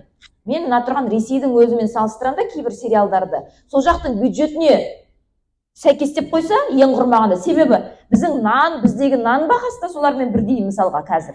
Ал бірақ сериалымыздың бюджеті 10 есе 100 есе төмен. Mesela біреулер айтып жатады, Есенинді көрдіңіз ба? Ана жерде мен айтамын, иә көрдім. Есенинді арнайы жасайды. эйрплан жасап ұшырады сол заманның. А біз мына жақта арбаны сүйре алмай жатырмыз да, адамдар сүйреп бара жатады бізді. Несін атын алып кетеді, арбасын әкелген кісі де атын алып кетіп. Адамдар, біздің балдар сүйреді ғой, мысалы Ахметте. Біз мына жақта арбаны жүргізе албай жатырмыз, отзат таппай жатырмыз. Әрине біз қазір Голливудпен, немен жаңа Ресеймен салыстырсақ, дәл қазір бізге түсірмей ақ қоя салған дұрыс.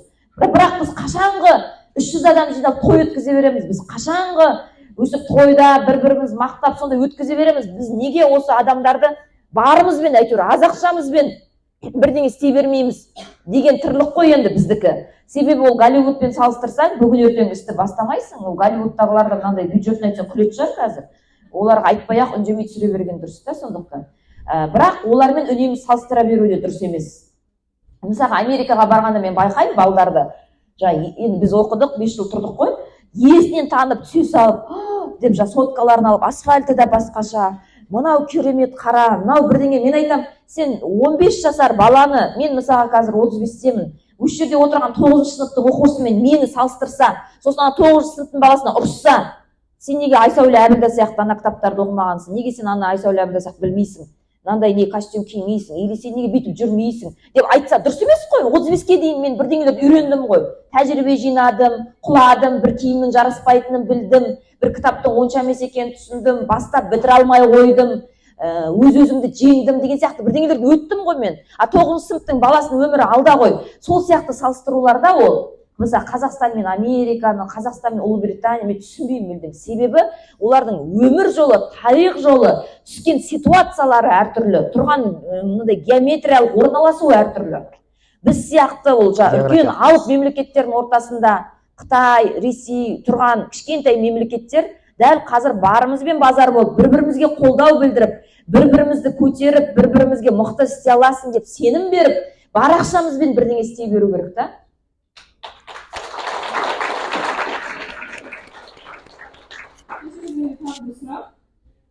Біз Нұржат Дулат туралы, Ахмет Байтұрсынов туралы кино түсіріп жатсыздар. Біздің қаламыз Мұхаммед Қонаевқа арналған болатын. Бұл ұлы кісі және осы кісіге арнап кино түсіреміз деген ой бар ма сіздерде?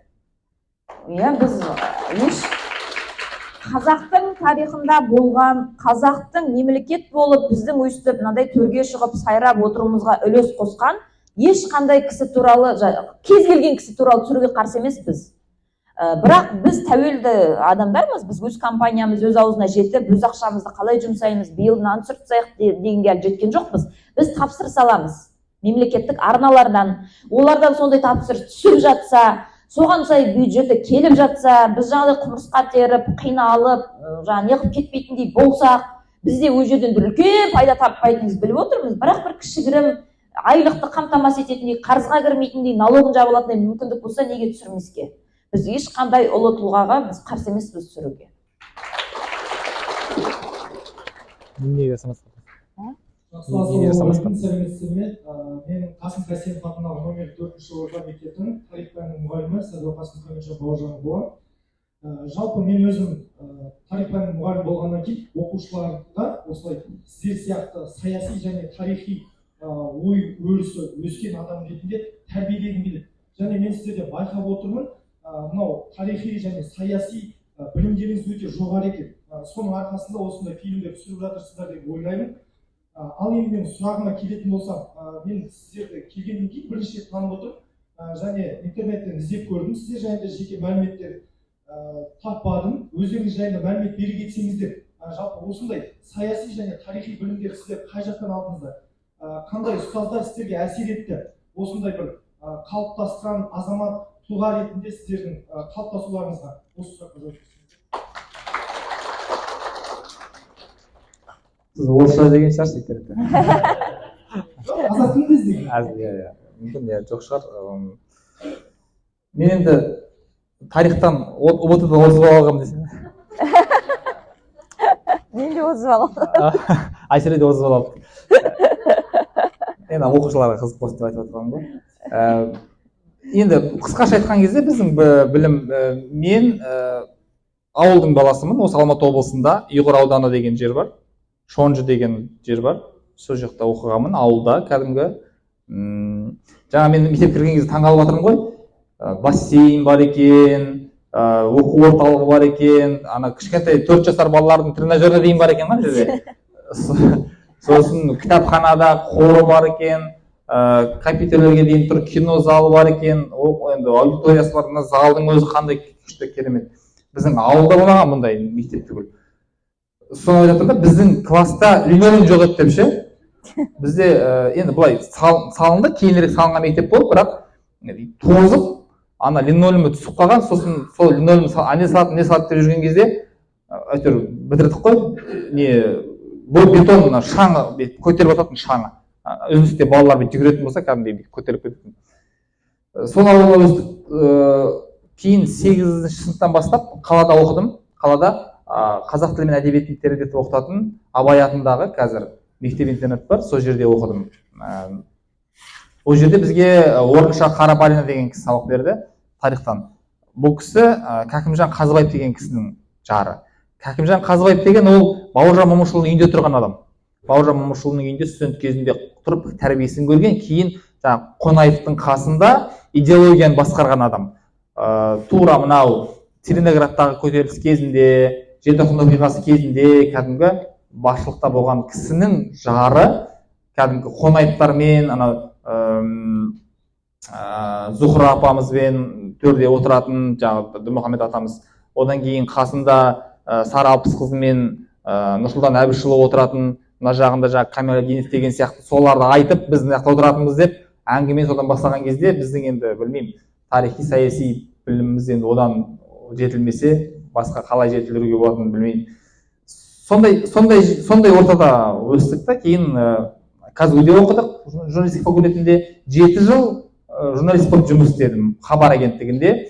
Сол жерде жүрген кезде, мысалға, менің жерім деген бағдарламамен бүкіл Қазақстанды араладық біз. Бүкіл Қазақстанның 14 облысында, барлық қалаларында және тарихи, мәдени, жаңағыдай Таңбалы тас, Тамшыкөл, Көлсай, Шарын, Бозжыра деген сияқты жерлердің барлығын араладық. Енді бұл болса да бір адамға сондай бэкграунд дейді ғой. Бэкграунд деген сенің бір өткен өмір тарихың. Бұның барлығы, сол көрген, білген, түйгеніміздің бәрі осы кино саласында бізге үлкен бір багаж болған шығар деп ойлаймыз. Одан кейін жаңағы сол журналистік білім бар, сосын тәжірибеміз бар, содан кейін барып біз неге кеттік? Кино саласын алуға.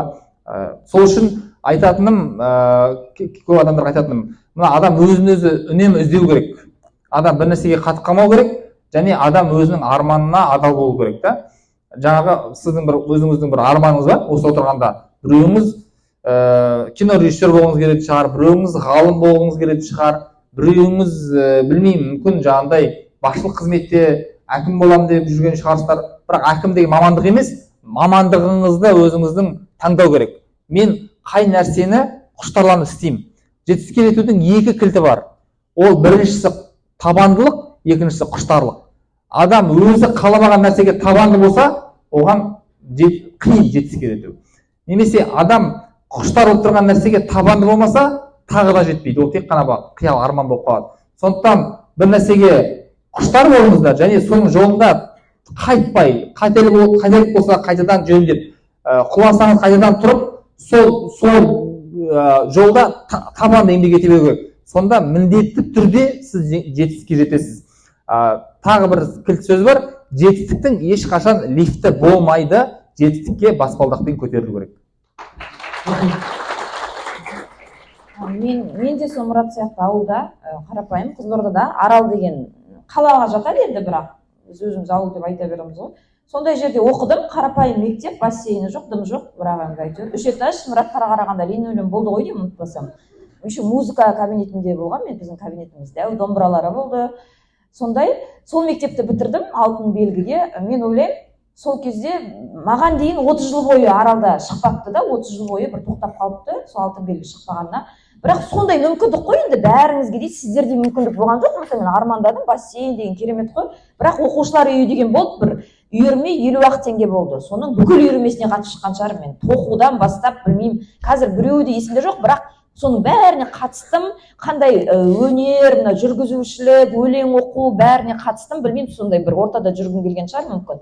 Соның бәрі сол кездегі мен ойлаймын, мына ерік жігер. Негізі ерік жігер дегенді шетел әдебиеттерінде бүйтіп түсіндіреді.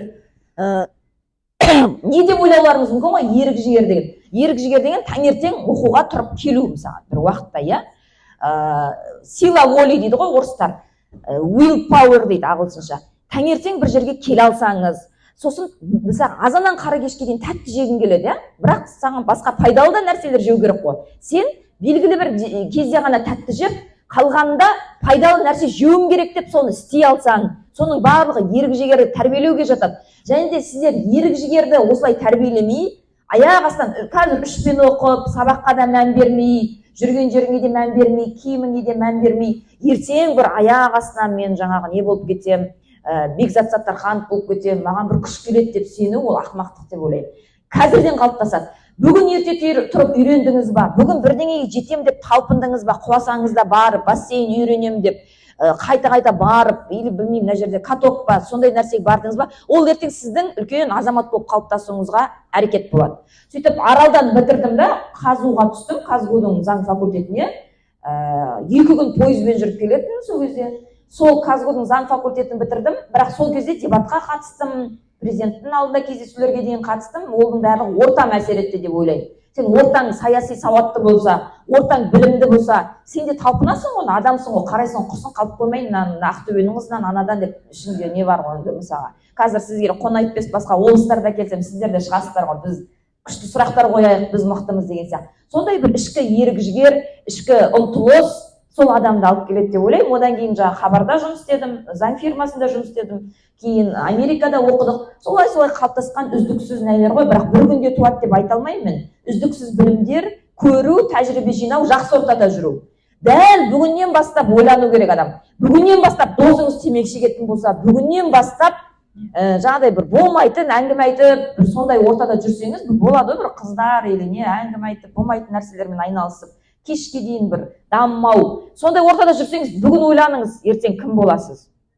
Дәл бүгін ортаны өзгерту керек та онда. Кәдімгі мақсатты түрде бизнесмендердің ортасына кіретін адамдар бар қазір. Мақсатты түрде бизнесі жоқ болса да, бір бизнес форумдарға қатысатын кісілер бар. Неге? Ана кісілер құсап талпынғысы келеді. Ана кісілер құсап ойлау жүйесін өзгерткісі келеді. Не бар? Американдық ойлау жүйесі бар. Дәстүрлі ойлау жүйесі, және де fixed mindset дейді, дамушы ойлау жүйесі.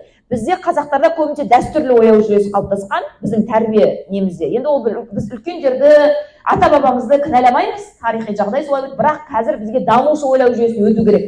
Дамушы ойлау жүйесі дәл бүгіннен бастап мен өзіме әсер етем, ешқашан кеш емес.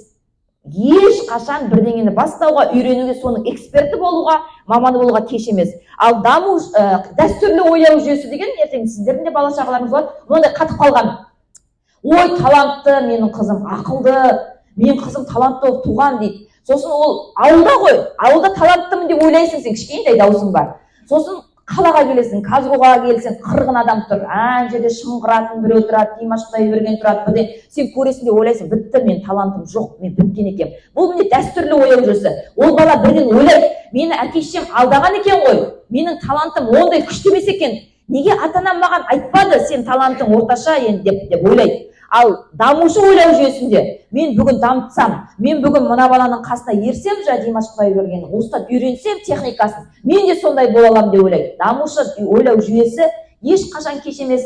Барлық нәрсені ерік жігермен жаңағыдай табандылық болса, адам соған жетуге болады деп ойлайды. Сол себептен де Америкада 90 жасқа келіп докторантура оқып жүреді адамдары. А біздікілер 90 жасқа кетсе өлейін деп жатырмын, анам бәрін жина, қоштасайық деп айтады. Сондықтан да олар 90-ға келсе де біз дамушымыз деп ойлайды ғой. 90-ға келген кемпірлер машина айдап, не қылып жүреді да, әлі дамушымыз. Сондықтан 90-ның қасында сіздер тіптен өмірді енді бастап жатқан балапансыздар. Бүгіннен бастап орталарыңызға мән беріңіздер, ерік жігерлеріңізге мән беріңіздер және табанды болыңыздар.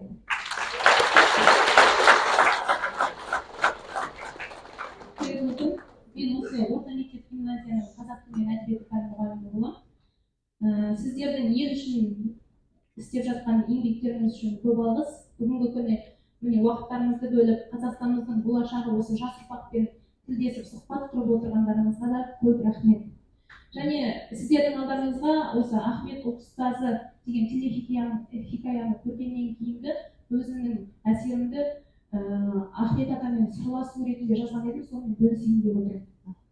Ахмет атамен сырласу. Ахмет атам, ел бүгіншіл, менікі ертең үшін, жұмсай жазам ойымның көркем күшін.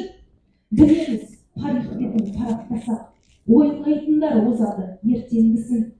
Пайғамбар жастан асып оңбасақ та, бақыттың ақ құсындай қонбасақ та, елдің рухын оятар іс жасайын деп, білім жинап жүргенмін қорамсаққа. Атты, кеттім, келместің кемесімен, тағдыр салған заманмен егесіп ем. Қарап жатам төріммен қолдау болып, сеніп барам із басар келесіп мен. Алаштың ардақтысы көрнекті ақын, сенімің серпіліс боп келер жақын. Тай салмай өктемдікпен күрескенің, әттең азат болмады-ау сенің хақың.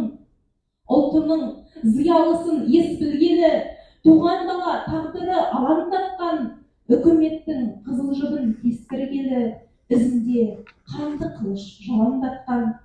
Қырық мысал келтіріп ой үйреткен, кеш оянды қазағын сел үйреткен. Маса етіп, мызыңқып өлеңдерін, қазақ қалпын жөнге тартты бүйректен. Тіл құралын, әдебиетін танытып, бас ақынын паш етіп еді жарыққа. Тіл білімнің негізін сап, тағытып, рухани көсем болған құл халыққа.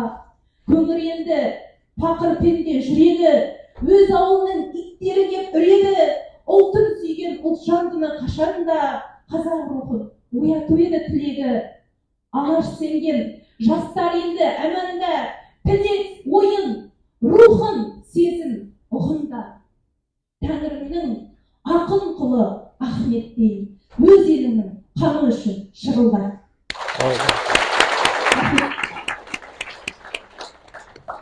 Уақыт тапшылығы бар екен білеміз, бірақ ата-анамызды сөйлегісі келіп тұр. Иә. Уақыт шектеулі. Құрметті Мұрат мырза, Айсұлу ханым, қош келіпсіздер. Мен екінші орта мектебінің қазақ мұғалімі, ұзаттығым. Өте қуаныштымын. Осы біздің қаламызға Әсет Ишан келіп өнерін көрсетіп жүретін, сол кезде шықпай Мұрат Ишан мырза келсе деп өзім бір ой түйіп жүретін. Мінекей сол керемет кештің куәгері болып отырмын. Қуанып та тұрмын.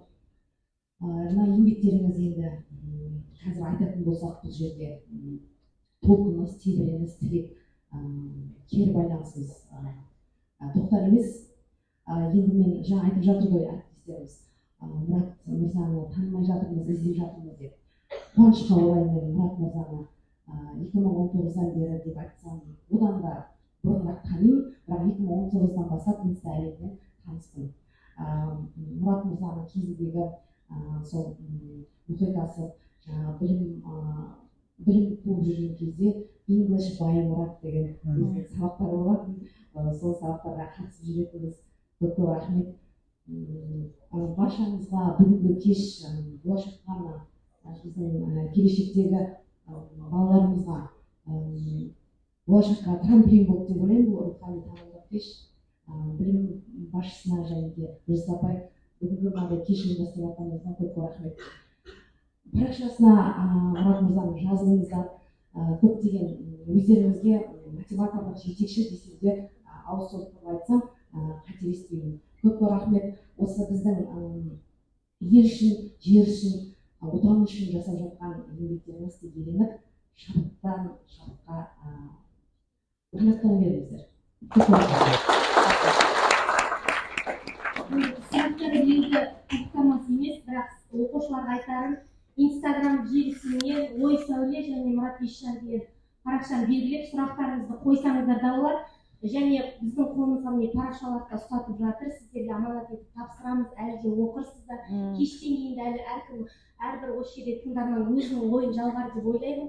Енді тағы да осы мектеп әкімшілігі, мектеп басшылығы, мына білім алушылардың осы залда отырғандардың барлығына сіздерге зор риясыз алғыс айтамыз. Негізі қазіргі балалар мүлдем бөлек. 1,5 сағаттан бері біз уақыттың қалай өткенін білген жоқпыз. Балалардың зейінін шоғырландыру сіздерді тапжылмай тыңдап отырды. Және көпшілік уақытты тек ескеріп қайтарып жүріп жатырмыз, сұрақты содан кейін қоясыздар ма деп. Сіздерге үлкен рахмет. Негізі айтады, таңғы ас түске жетпес, ықылас ниет естен кетпес дейді. Енді бір ауыз сөзімізді жерге тастамай, Айсәуле ханыммен 2005-2009 жылдар сол Казгудың қабырғасы бізді табыстырған болатын. 2008 жылы Мұрат Ишан сол жақты бітіріп кеткен түлегі болатын. Сол кезде екінші этаж журфакта сіздің жаңа қабырға газеттерінде барлық туындыларын жарияланып тұратын. Енді Айсәуле сол кезден бастап ол жаңағы өзі айтқандай өте бір жан жақты, бей десе биде жүріп, дебат десе дебатта жүріп, жан жақты кәдімгі дейді. Сол артынан тіпті президентпен кездесуге дейін барды, Мейрамгүл Мәдәлімен бірге, есімде менің. Ана жастар студенттер сарайында, одан кейін жаңағы хабар арнасындағы редактор болып жүрдіңіз. Енді осы көп қанша жылғы еңбектің нәтижесі осылай сіздердің алдарыңыздан біздің алдымызға кино болып тарту етіп жатқандарыңыз үлкен еңбек. Тағы да бір мәрте айтады ғой, кездескенде қуанамыз бәріміз, қоштасарда қиналады жанымыз. Кездесумен қоштасудың арасын жалғап тұрған жалғыз ғана сағыныш дейді. Біз сіздердің тағы да бір мәрте Киелі Қонаев қаласына келетін кездесуімізді сағына күтетін боламыз. Мен мына жерде бір ауыз сөз айта салайыншы. Қонаевтан бізде костюмер қызымыз бар, 3 жобамызда да жүрген. Қонаевта тұрады, осы қызы осы жерде оқитын болу керек, Гаухар Ақтаева деген. Қонаевта тұрады, 3 жыл бойы Қонаевтан қатынап жұмыс істеген костюм жөніндегі біздің маманымыз. Одан кейін бізге келіп отыр атқарушы продюсер Міржақып Оян Қазақтың Қадыржан Құлман. Ахметте Қадыржан Құлман мен Әсет Есжан былтыр Міржақыптың атқарушы продюсерлері маған көмектесті. Себебі бұрынғы жобаларда өзім жылсып шаршап кеттім. 2 жігіт алып алдым жылсын деп. Сондықтан бұл жігіттердің көмегі көп болды. Анау жазып жатыр ғой, су, Міржақып Оян Қазаққа су сұрасақ, ол не кино, ол байым ба деп сұрады деп. Соның барлығын былтыр естіген осы жігіттер. Бүгін арнайы келіп отыр. Сондықтан Қонаевтың халқына да рахмет айтамыз. Мынау ыстық ықылас, балалардың ынтасы. Негізі ең бірінші нәрсе жетістікке жетуде де ынтадан басталады ғой.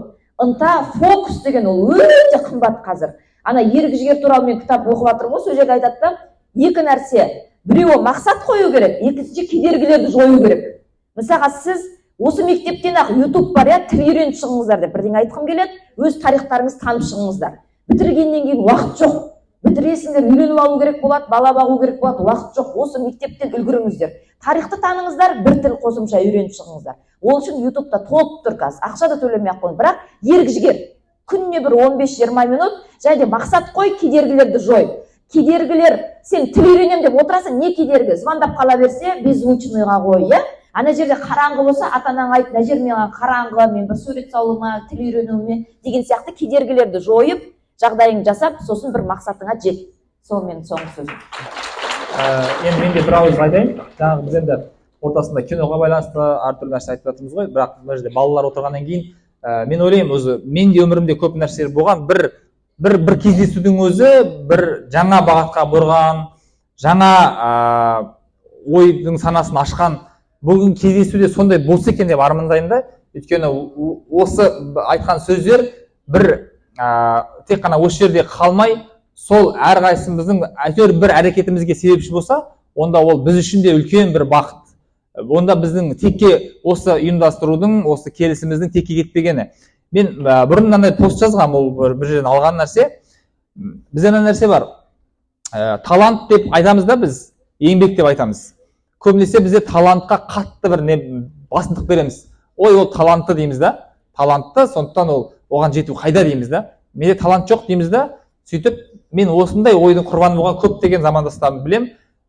Мен мысалға оқуға менің қабілетім жоқ, менің еңбекке қабілетім жоқ, менің өнерге қабілетім жоқ деп өзінің несін тұншықтырып, ақыр аяғында сол өзіне өзі жау болып, соңында жаңағы бір ешқандай дамымай қалған адамдарды білем. Сондықтан талант деген нәрсе жалпы жоқ нәрсе. Сол нәрсені мидан шығарыңыздар. Талант деген нәрсе немесе талант деген нәрсе бар, ол біздің бәрімізде бар. Тек қана біз оны қайда екенін білмейміз. сол талант, өзіміздің талантымызды аршып алу үшін еңбектену керек. Мысалға бір 5 қасиет бар да адамды жетістікке жеткізетін. Бірақ олардың 5-еуінде де ешқандай талант, қабілет қажет емес. Артықша болып туудың қажеті жоқ. Сол 5 нәрсені істесеңіз, сіз жетістікке жетесіз. Ол біріншісі кешікпеу. Сабаққа кешікпеу, модель жерге кешікпеу, ертең жұмысқа тұрсаңыздар, жұмысқа кешікпеу, кездесуге кешікпеу. Қандай нәрсе болса да кешікпеу деген сізді 1-ден 50%-ға сапаңызды арттырады. Сіз 1-ден маңайда жүрген адамның жарысынан озып кетесіз, кешікпеу арқылы ғана. Тіпті тойға да кешікпей барыңыз. Мейлі, басында сіз күтіп отырарсыз бірдеңіз, бірақ дағды қалыптасу керек сізде. Бұл кешікпей деген қасиет өте үлкен қасиет. Екінші, уәделеп тұру. Біреуге уәде бердіңіз ба, соны орындаңыз. Ол қазір мұғалімге берген уәде, ата-анаға берген уәде, досыңызға берген уәде. Бірақ ол уәде жақсылыққа берген уәде болуы мүмкін. Мен ананың тұмсығын қаратамын деген уәде емес. Жаңағындай, мен бұдан кейін сабақты оқимын, мен осы жолы орындап келемін, мен ертең жаттап келемін, мен ертең ағашты егемін деген сияқты, мен мына бөлмемді бүгін тазалаймын деген сияқты уәделерді орындай берсеңіз, сол уәделер жиналып очко сияқты жинала береді да сізге, өзіңізге байқалмайды. Жиналып ертең сізді астыңызға көтерілетін сіздің жаңағы подиумыңыз сол болады. Үшінші, тырысу. Бір нәрсені жақсы жасауға тырысыңыз, асырып істеуге тырысыңыз. Ол басқаларға қарамаңыз, анау да бүйтіп жатыр ғой, бізді құртатын тағы бір нәрсе, мынау да сөйтіп жатыр ғой, мынау да бүйтіп жатыр ғой, ертең балалар оқымайды екен, мен де оқымай қоя салайын, ақыр басқалар да былай істеп жатыр ғой, мен де сөйте салайын деген нәрсе. Керісінше сіз асырыңыз бәрінен. Балалардың арасында бір жағымыз әдет бар. Бізде бала болдық, бізде оқушы болдық. Соны адамдар ұнатпайды. Сәл артық істеген адамды, сәл өзінен озған адамды кішкене мазақтайды, бір-біріне еріп. Бірақ сіз керісінше сондай ортаны өзіңіз қалыптастырыңыз. Керісінше сондай дағдыны жасауға тырысыңыз. Ол мазақтау бірдеңеден қалады ертең. Ертең ол адам сізбен бірге тұрмайды. Сізбен бірге жаңағы дағдыларыңыз қалады ертең. Ертең сіз өскен кезде сол тырысу деген қасиетіңіз де сізді алға қарай жетелейтін бір күш болады. Одан кейін үйренуден қашпау керек. Әсіресе қазіргі кезде тіл болып жатыр ма, барып көріңіз. Мүмкін ол сол жерде табатын шығарсыз. Спорт па, оған барыңыз. Қандай да бір шахмат ашылып жатыр ма, барыңыз. Яғни бір жаңа нәрсені үйренуге ұмтылыңыз. Ол жоқ дегенде, сіз ол саланың маманы болып кетпесеңіз де, жаңа нәрсе үйрену мида жаңа нейрондар қалыптастырады. Мидың қыртыстарын көбейтеді. Ақыл деген ол ми үлкені деген сөз емес, мидың қыртыстары көп адам деген сөз. Яғни сіздің мида нейрондарыңыз көбеюінің бір несі, бір жаңа нәрсені көру, үйрену. Сондықтан үйренуден ешқашан қашпаңыздар. Одан кейін артық жұмыстан қашпау. Қазір мен естіп жатырмын, анау баяғыда біз кезекші болып пол жуатынбыз, сенбілікке шығатынбыз, қазір оның бәрін азайтты деп жатыр ғой, қазір баланың құқығы деген сияқты. Бірақ жаңағындай бір осындай бір шара болды ма, соның арасында жүріңіз. Тым болмаса мына столды көтеріңіз, тым болмаса үйден бір қағаз алып келіңіз, тым болмаса үйден жаңағы тақташ түретін тряпканы кім әкеледі десе, мен әкеледі деп айтыңыз. Осындай артық жұмысқа өзіңіз жегу, сұрану, ертең аш сабақ болса, кім бірдеңе істейді деген кезде мен деп айтыңыз. Сол ертең тағы да ертең жағы мамандық қалған кезде, ертең жұмыс істеген кезде де басқалардың жұмысын қоса алып жүру, басқалардың жауапкершілігін мойныңызға алу, сіздің бойыңызда жаңа қабілеттерді ашады. Сеніңіз, ол сіздің бір энергияңызды сарқып тастамайды. Одан сіз кедей немесе шаршауық немесе денсаулық адам аз оқымайды. Керісінше сіздің энергияңыз толтырады, керісінше сіздің сый құрметіңізді айналаңызға деген арттырады. Одан кейін кез келген нәрсеге дайын болу керек. Адам сәтсіздікке сөзсіз бізбен бірге сәтсіздік бірге жүреді, бірақ ол сәтсіздіктің артында үлкен бір сәттіліктер тұрады. Мен енді бір уақыт, 1-3 минут бір оқиға айта кетейінші. Күнде келіп жатқан жоқпыз ғой. Мен алтын белгі ала алмай қалдым. Себебі орыс тілінен 4 болды, 4 қойды. 4 емес, 3 қойды маған. 8-ші сыныпта бүкіл сабағым 5, орыс тілінен 3 алдым. Сол себепті кейін мектеп бітіретін кезде барлық сабағым жөнделсе де, жаңағы 3-ті 5-ке түзеу, мен өзім де қарсы болдым түзеуге, және ол былай не болды, мүлде қайшы болды да жасауға, келмеді, ешқандай неге келмеді. Сондықтан өзім де айттым, жоқ, мен алтын белгі керек жоқ дедім. Бірақ алтын белгі маған керек еді, себебі менің ойым халықаралық қатынастарға бару еді. Казгу-дың халықаралық қатынастарына немесе КБТУ енді ашылып жатқан КБТУ-ға барып, сондай бір халықаралық мамандықтарды оқысам деген, ол енді мен ойлаймын, ол кезде менің ол арманым емес, сол кездегі бір жағдайлардың себебі шығар, сол кезде сондай престижный болып тұрғаннан кейін шығар. Бірақ өкінішке қарай, сол кездегі өкінішке қарай, алтын белгі бұйырған жоқ, хотя мен ОБТ-дан қорғадым да оның, балына жеттім, жаңа 3-тің себебімен алтын белгі алмадым. Содан кейін өзім о бастан негізінен ойлап қойған жаңағы журналистикаға бара берейін дедім да, сол балым соған жетіп тұрады, журналистикаға бардым. Журналистиканың аяғында осы кино саласына қарай келдік. Енді кейде ойлаймын, сол кезде мен алтын белгі алған болсам, журналистикаға бармас едім. Ол кезде мен неге КБТУ-ға немесе жаңағыдай халықаралық қатынастарға кетер едім. Әрине енді ол тағдыр деген нәрсеге біз араласпаймыз ғой. Дегенмен сондай бір сәтсіздіктің себебі қазір ол сіздердің алдарыңызда отырмын да. Сол кездегі 3 болмаса, мен қазір бұл жерде отырмас едім. Яғни ертең сіздер де ОБТ тапсырасыздар, әртүрлі бір жағдайлар кездеседі. Сол кезде бүкіл нәрсеге дайын болу керек. Қолынан келгенін жасайсыз, бірақ тағдыр 100% сіздің қолыңызда емес, және алдыңыздағы болған өзгерістер ол міндетті түрде сізді бір жақсы нәрселерге бастайды. Кез келген сәтсіздіктің бәрі бақытсыздық емес дейді ғой, Шаханов айтады.